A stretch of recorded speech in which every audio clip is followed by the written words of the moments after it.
ក្តៅបន្ទាន់ប្រែអើយលោកគីមចុងអ៊ុនប្រកាសថា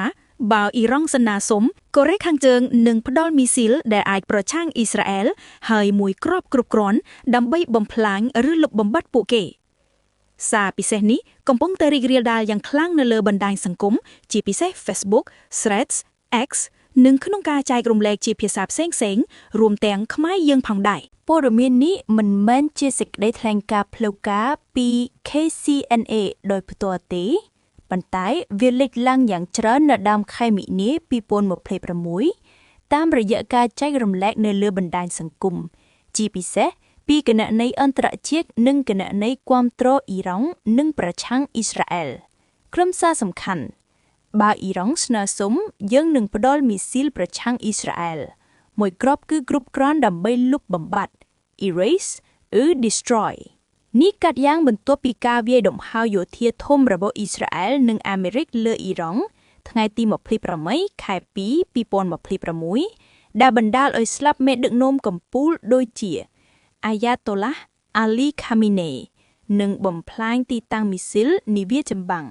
កូរ៉េខាងជើងបានចេញសេចក្តីថ្លែងការណ៍ផ្លូវការតាម KCNA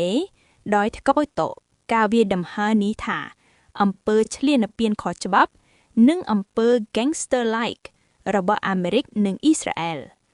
ផ្នែកមួយគ្រាប់គ្រប់គ្រាន់ដើម្បីបំផ្លាញអ៊ីស្រាអែលហាក់ដូចជាការបកស្រាយឬពង្រីកពីសេចក្តីថ្លែងការណ៍គាំទ្រអ៊ីរ៉ង់ដែលត្រូវបានចែករំលែកយ៉ាងខ្លាំងមានរាប់សែន views នៅលើ X និង Facebook វាឆ្លុះបញ្ចាំងពីគោលនយោបាយប្រឆាំងអាមេរិកអ៊ីស្រាអែលរបស់ក្រុងព្យុងយ៉ាង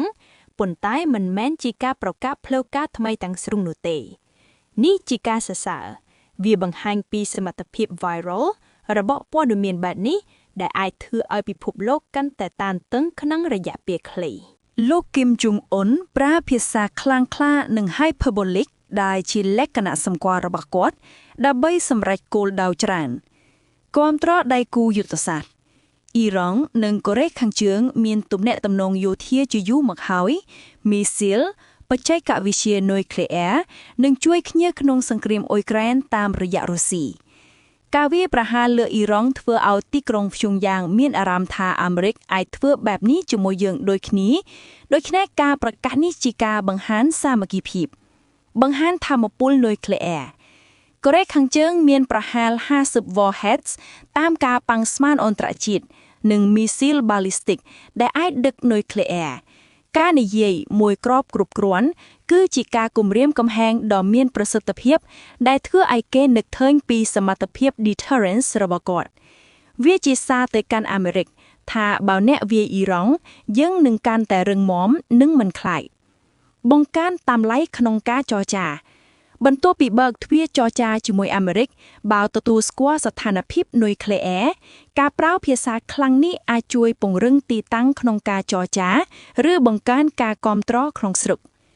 នេះជាការសរសើរវាជាយុទ្ធសាស្ត្រឆ្លាតវៃដែលប្រើ rhetoric ខ្លាំងដើម្បីបង្កើនឥទ្ធិពលដោយមិនចាំបាច់ផ្ទេរមីស៊ីលពិតប្រាកដដែលនឹងបំពានទណ្ឌកម្ម UN ខ្លាំងក្លាវាធ្វើឲ្យពិភពលោកត្រូវតែយកចិត្តទុកដាក់លើកូរ៉េខាងជើងកាន់តែខ្លាំងសេចក្តីថ្លែងការណ៍នេះបង្កើនភាពតានតឹងសកលយ៉ាងខ្លាំងសម្រាប់អ៊ីស្រាអែលនិងអាមេរិកវាជាការគំរាមកំហែងថ្មីប៉ុន្តែអ៊ីស្រាអែលបានបំផ្លាញមីស៊ីលអ៊ីរ៉ង់ជាច្រើនហើយអាមេរិកកំពុងផ្ដោតលើការការពារសម្ព័ន្ធមិត្តវាអាចជំរុញឲ្យមានទណ្ឌកម្មថ្មីឬការវាយបំផ្លាញបន្ថែមលើកូរ៉េខាងជើងសម្រាប់អ៊ីរ៉ង់បន្ទាប់ពីបាត់បង់មេដឹកនាំនិងសមត្ថភាពមីស៊ីលការគាំទ្រពីកូរ៉េខាងជើងអាចជួយពង្រឹងប៉ុន្តែវាក៏អាចធ្វើឲ្យអ៊ីរ៉ង់កាន់តែឯកោនៅលើឆាកអន្តរជាតិសម្រាប់កូរ៉េខាងជើងវាជាឱកាសបង្ហាញថានុយក្លេអ៊ែរគឺជាការការពារតែមួយគត់បន្ទាប់ពីឃើញអ្វីដែលកើតឡើងចំពោះអ៊ីរ៉ង់ដែលមិនទាន់មាននុយក្លេអ៊ែរពេញលេញវាក៏ពង្រឹងទំនាក់ទំនងជាមួយរុស្ស៊ីចិននិងបណ្ដាញប្រឆាំងអាមេរិកទស្សនៈទៅអនាគតចំនួននេះអាចនាំឲ្យមានការប្រកួតប្រជែងអាវុធនៅមជ្ឈមបូព៌ានិងអាស៊ីកាន់តែខ្លាំង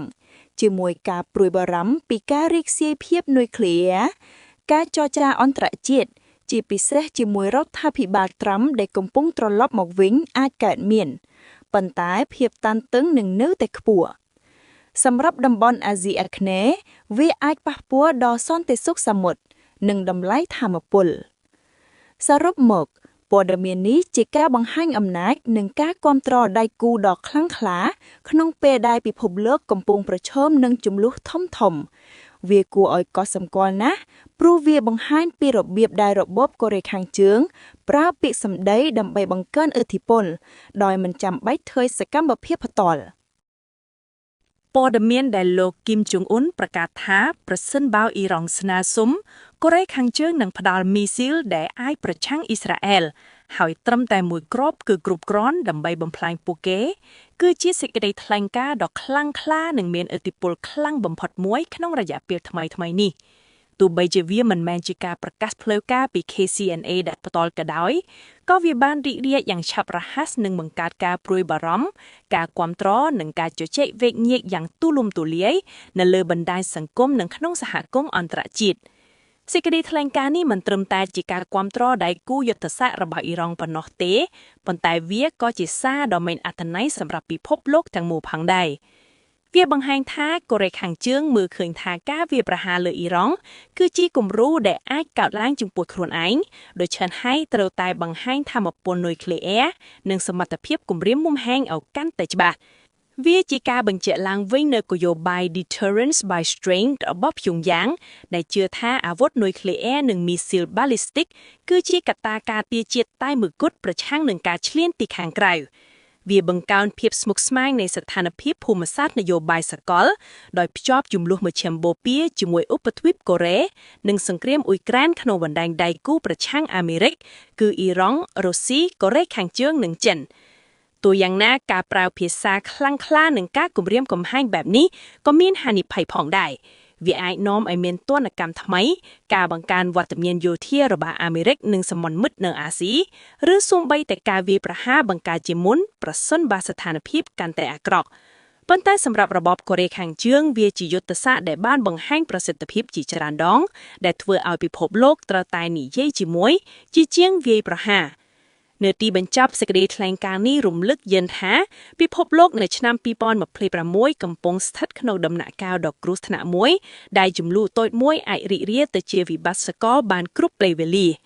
ការគាំទ្រដៃគូការគំរាមកំហែងនិងការបង្ហាញថាមពលកំពុងក្លាយទៅជាភាសាទូទៅនៃការទូតនិងយោធាសម័យថ្មីសន្តិភាពពិតប្រាកដនឹងមិនងាយមកដល់ទេបើមិនមានការចរចាដ៏ពិតប្រាកដការយល់ដឹងគ្នានិងការលះបង់ពីគ្រប់ភាគីពាក់ព័ន្ធទេសន្តិភាពឬសង្គ្រាមនឹងត្រូវសម្រេចដោយការសកម្មភាពមិនមែនតែពាក្យសម្ដីទេប៉ុន្តែសម្រាប់ពេលនេះលោកគីមចុងអ៊ុនបានធ្វើឲ្យពិភពលោកស្ដាប់សម្លេងរបស់គាត់យ៉ាងមុតមមនិងមិនអាចមិនខ្វល់បានឡើយ។